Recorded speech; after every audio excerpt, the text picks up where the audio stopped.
자, 계속해서 경제인사이트 오늘 3프로TV 김한진 박사와 함께합니다. 어서 오십시오. 네, 안녕하세요. 오늘은 아주 적절한 시기에 나오신 것 같습니다. 지난 주말 아주 많은 일이 있었어요. 우리가 쉬는 사이에 이렇게 많이 있었는데 특히 실리콘밸리 은행 파산 소식이 가장 큰 뉴스 아니겠습니까? 이 뱅크런이 다시 일어났다는 거 이것만 해도 되게 좀 불안한 느낌을 가질 텐데요. 어떻게 보셨습니까? 네, 일단 그 2008년 리만 사태가 있어서 그런지 이번에 당국의 대응은 미국 어쨌든 예금보험공사를 비롯해서 연준 재무부 좀 당국이 조치를 좀 신속하게 지금 취하는 상황인 것 같고요. BTFP, 뱅크텀 트레이드 펀딩 지금 프로그램을 지금 발동하고 어쨌든 그 25만 불 이상 예금 예치자까지도 예외 조항을 적용해서 어쨌든 다 그 뱅크런 사태가 더 확산되지 않도록 조치를 하는 그러한 상황으로 지금 알려져 있습니다. 예, 일단 화재가 일어났을 때 초동 진압이 중요하니까 그 초동 진압에 나선 거는 충분히 우리가 납득을 할 수가 있는데 사실 지난 주말 미국장에서 그 금융주 아주 폭락을 했습니다. 우리나라 금융주에도 좀 영향이 있지 않을까요? 직접적인 영향은 없겠죠. 물론 이제 투자 심리상 여러 가지 좀 짓누르는 상황이긴 합니다만. 직접적으로 외국인들이 그렇게 큰 매도세가 일어나고 있지 않고요. 걱정했던 것은 환율의 폭등이라든지 또 글로벌 위험자산 전체를 줄이는 축소하는 그러한 글로벌 펀드의 움직임 이런 것들이 우려됐는데 미국 당국의 신속한 어쨌든 뱅크런을 막고자 하는 확고한 의지를 표명함으로써 전체적인 금융시장이 그렇게 크게 흔들리지는 않는 그런 상황이고 우리나라 금융주에도 큰 영향이 지금 없는 것 같습니다. 네, 오히려 환율이 좀 내려오는 거 보니까 달러 강세가 좀 완화되는 그런 반작용도 일어나고 있습니다. 자, 실리콘밸리 은행의 파산은 어떻게 보면 과격한 금리 인상에서 출발했다 해도 과언이 아닌데요. 이 금리 인상이 그동안에 큰 어떤 시스템 리스크는 나타나지 않았는데 금융 시스템에 처음으로 균열을 간 게 아닌가 이런 생각이 듭니다. 그래서 다른 은행들은 미국의 다른 은행들은 괜찮을까 이런 우려도 많은데요. 어떻게 생각하십니까? 네, 당연히 지금 실리콘밸리 은행이 좀 빙산의 일각일 수는 있습니다. 지금 미국에 5,000개 은행이 있고요.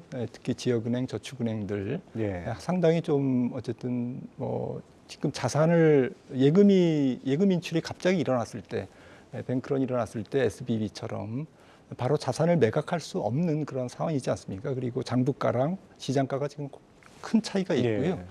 대부분 제로금리 근처에서 낮은 금리에 국채나 모기지 채권을 샀기 때문에 지금 상태에서는 지금 연방 정부에서도 또 FRB에서도 그 담보 가치의 평가를 유동성 지원을 할 때 은행이 갖고 있는 담보 가치의 평가를 시장가로 하지 않고 액면가로 하겠다라는 것이 어쨌든 지금 장부가랑 시장가가 상당히 괴리가 있기 때문에 실제로 자산이 SBB도 2,000억 달러 이상 자산이 있지만 실제로 매각하려고 그러면 매각도 안 되고 또 한꺼번에 매각하면 금리가 폭등하고 주가가 빠질 거고요. 그래서 어쨌든 이 예금 인출 사태, 뱅크런을 일단 막고 보자라는 조치로 이제 일단 진행이 되고 있습니다만은 말씀 주셨듯이 이거는 막지 못하면 뱅크런이 계속 도미노식으로 확산되면 문제가 좀 심각하죠. 그리고 그동안 1년간 연준이 1년 이상 또 급하게 금리를 올린 그런 후폭풍으로 지금 여러 가지 문제가 내재돼 있다고 봅니다. 특히 CLO, 좀 대출이 좀 어려운 기업들에게 유동성을 공급하기 위한 그러한 취지에서 좀 그 대출 담보부 증권, 그리고 또 채권 담보부 증권, CBO 이런 것들이 굉장히 많이 팔렸거든요. CLO만 해도 지금 거의 한 8천억 달러 정도 있고 유로존에도 굉장히 큽니다. 이제 그런 측면에서 경기는 안 좋아지고 그리고 자산 가치는 떨어지고 그리고 사업은 안 되고 이런 부분들은 금융시장에서 발생된 이러한 부분들이 다시 메인 스트리트 실리콘밸리 자체의 스타트업 기업이나 벤처 기업 혹은 더 큰 기술 기업들까지 영향을 미칠 수 있기 때문에 지금 뭐 사태가 그렇게 간단한 것은 아닌 것 같습니다.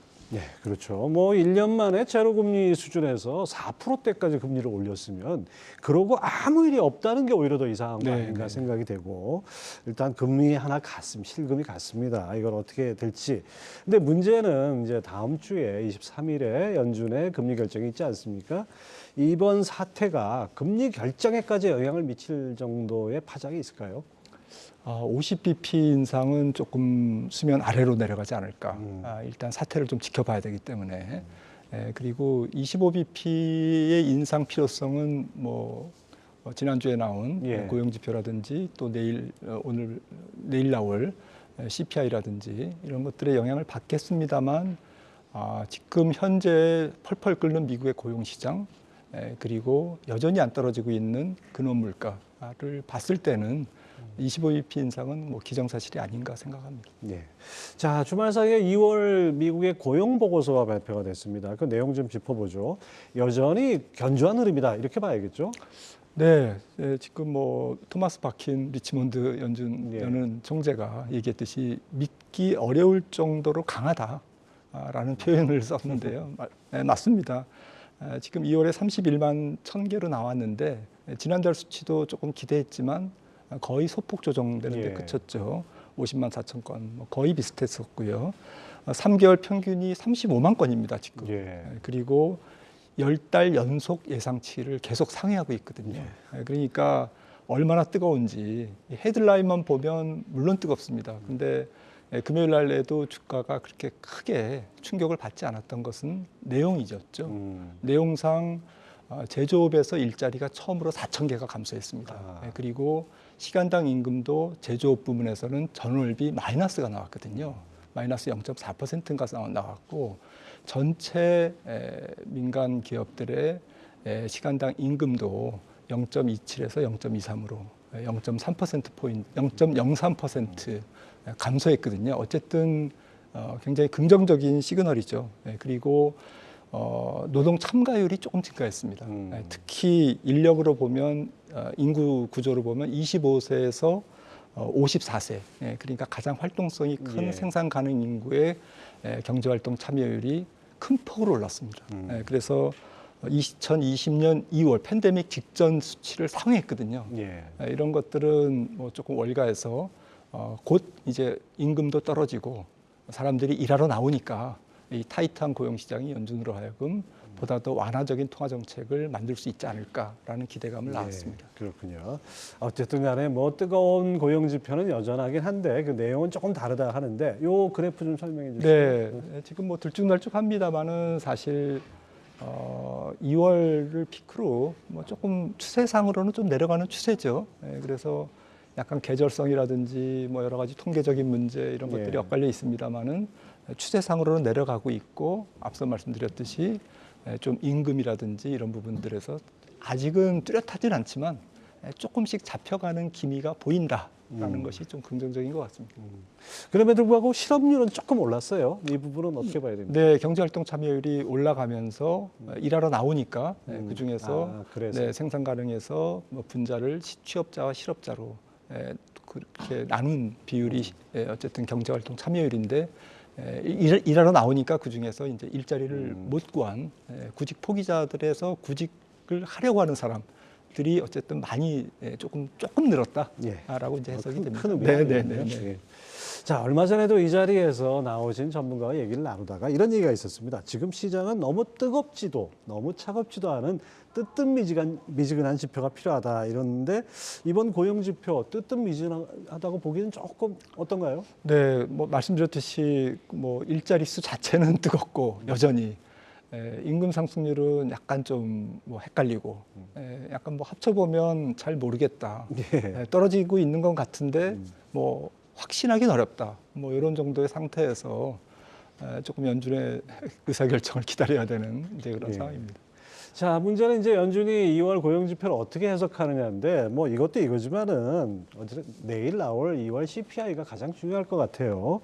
이 CPI를 지켜본 후에 어떤 결정 방향이 정해지지 않을까 싶은데요. 네, 이제 구조적으로 어쨌든 앞서 일자리 말씀 나눴습니다만은 일자리가 한 10만 개 이하로 내려가야 근원 물가가 잡힙니다, 지금. 그런 상태에서 뭐 30만 개, 지금 뭐 3개월 평균 30만 개 이렇게 지속되고 있는 것은 근원 물가의 하락을 제한하는 그러한 요인임에 분명하고요. 여전히 갈 길이 멀다라는 것을 이번에 CPI도 확인시켜 줄 것 같습니다. 나와봐야 알겠습니다만은 지금 인플레이션 나우캐스팅을 하는 클리브랜드 연준의 의견이라든지 전망이라든지 또 월가의 전망치가 대체로 조금 애매한 상황. 지난달에 헤드라인이 6.4였지 않습니까? 예. 이번 달에는 6.2. 뭐 전년 동월 대비로는 떨어지지만 전월 대비로는 한 0.4, 0.5. 뭐 거의 비슷한. 근원도 지난달에 5.6에서 5.5. YOY로는. 그리고 전월비로는 뭐 한 0.4. 지난달에도 0.4. 지난 12월 대비 1월 수치가요. 또 올해 내일 나올 2월 수치도 뭐 전월 대비 1월 대비 한 0.4. 그러니까 안 떨어지는 거죠. 예. 이게 0.2나 혹은 마이너스까지 내려와야 연준이 이제 금리 인상은 이제 접을 수 있어라는 이제 멘트를 우리가 기대할 수 있는데 다음 주에 나올 FOMC의 점도표에서 당연히 올해 연말에 근원 PCE 값은 3.5%보다 지난 3개월 전보다 높게 지킬 게 분명하고 그리고 올 연말에 기준금리 중간값도 지난 12월 말 2022년 12월 말에 FOMC에서 5.1로 이제 찍혔는데 네. 이번에는 5.5 정도에 찍힐 것 같습니다. 그러니까 상당히 많은 위원들이 5.75까지는 열어놓지 않을까. 그래서 저는 19명이 점을 찍는데요. 한 11명 정도가 어쨌든 6월까지 5.5 이상을 프라이싱하는 그 연준 기준금리가 올라야 된다라는 의견을 제시할 것 같습니다. 네. 뭐 연준이 지표 보는 실력이 그렇게 뛰어난 것 같지는 않습니다. 뭐 저 디스인플레 얘기하던 게 엊그제 같은데 뭐 한 달치 매달 지표 봐봐야 맞습니다. 뭐 네. 우리 보는 거나 별 차이도 없는 것 같아요. 어쨌든 간에 고용 물가 두 번의 고용과 두 번의 물가 지표를 다 확인한 다음에 이제 파월이 3월 FOMC 결정한다고 했는데 연준의 최종 금리 수준은 이제 지금 말씀하신 대로 6%에 가까워진다 이렇게 봐야 되겠죠. 네, 지금으로서는 뭐 SBB 사태가 조금 변수이긴 합니다만 그래도 5.50%는 조금 기본인 것 같고요.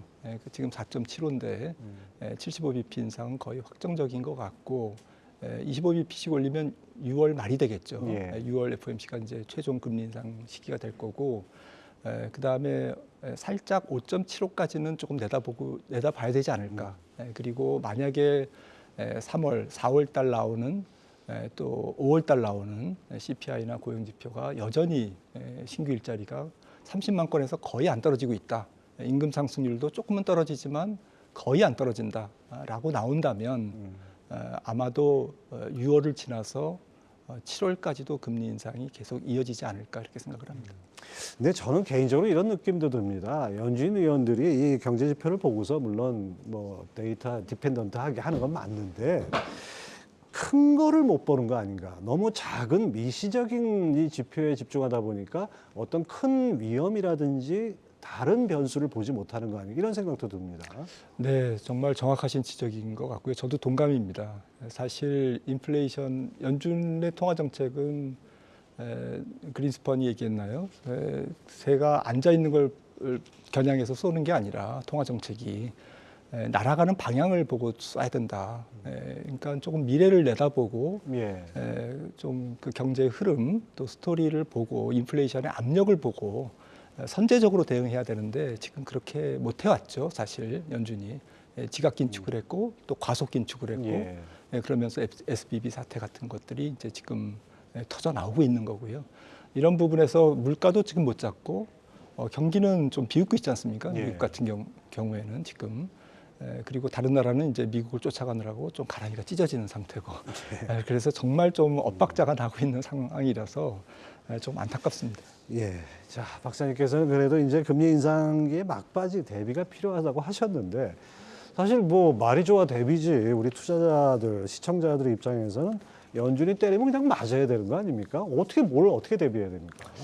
이번에 주식시장이 어쨌든 대세 상승이 아니라 대세 상승을 준비하는 지루한 과정이다라는 것을 조금 뭐 인지를 하고 좀 인내심을 가지고 주가가 올라갔을 때 너무 쫓아가지 말고 또 그렇다고 주가가 떨어지면 뭐 낙심하지 말고 올해는 전체적으로 뭐 현재로서는 조금 주가가 코스피나 S&P 500이나 국내 증시가 전부 박스권이 아닐까라고 생각을 하고 있고요. 당연히 변동성이 크겠죠. 특히 파생 상품이나 공매도 이런 것들이 굉장히 커졌기 때문에 예전보다 수급적인 교란 요인이 많고요.